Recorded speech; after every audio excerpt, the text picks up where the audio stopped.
Hello நண்பா நண்பீஸ், இன்றைக்கி சுவையான காரசாரமான செட்டிநாடு ஸ்டைல் சிக்கன் கிரேவி எப்படி செய்யலான்னு பார்க்கலாம். கடாய் எடுத்துக்கோங்க, தனியா கொஞ்சம் ஆட் பண்ணிக்கோங்க. ஃப்ரெஷ்ஷாக எப்படி மசாலா அரைக்கலான்னு பார்த்துக்கலாம். கடாயில் சீரகம், சோம்பு, தனியா, பட்டை, கிராம்பு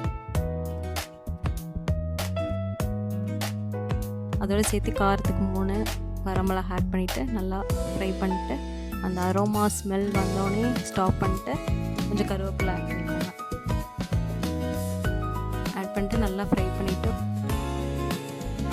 மிக்சியில் எடுத்து அதை கிரைண்ட் பண்ணி வச்சுக்கலாம். நானே கொஞ்சம் குறவரப்பாகவே கிரைண்ட் பண்ணி வச்சுருக்கேன்.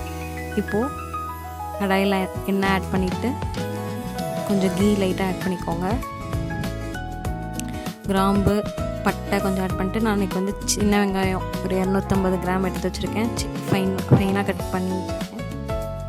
நல்லா ஃப்ரை பண்ணிக்கோங்க. நல்லா ப்ரௌனிஷ் ஆகிற வரைக்கும் நல்லா ஃப்ரை பண்ணிவிட்டு அதோடு சேர்த்து பச்சை மிளகாய் 2 ஆட் பண்ணிக்கோங்க. இஞ்சி பூண்டு பேஸ்ட் 2 ஸ்பூன் ஆட் பண்ணிவிட்டு நல்லா ஃப்ரை பண்ணிக்கோங்க. கோல்டன் ப்ரௌன் ஆகிற வரைக்கும் எந்தளவுக்கு ஃப்ரை ஆகுதோ மசாலா இன்னும் டேஸ்டியாக இருக்கும். நல்லா ஃப்ரை பண்ணிவிட்டு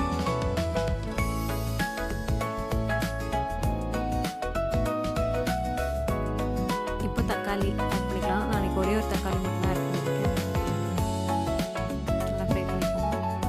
தக்காளி நல்லா மசிக்கிற அளவுக்கு நல்லா ஃப்ரை பண்ணிக்கோங்க.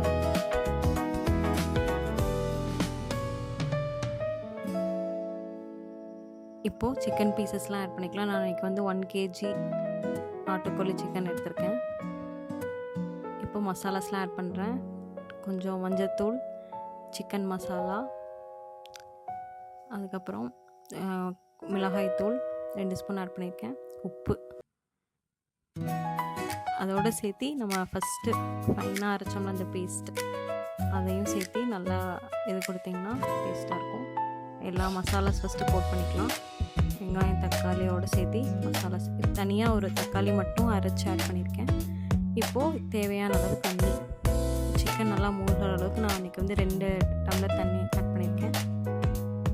இப்போ கொத்தமல்லி ஆட் பண்ணிக்கலாம். நல்லா 1 hour நான் மூடி வச்சுட்டு கடைசியாக நம்ம கேப்சிகம் ரொம்ப காரசாரமான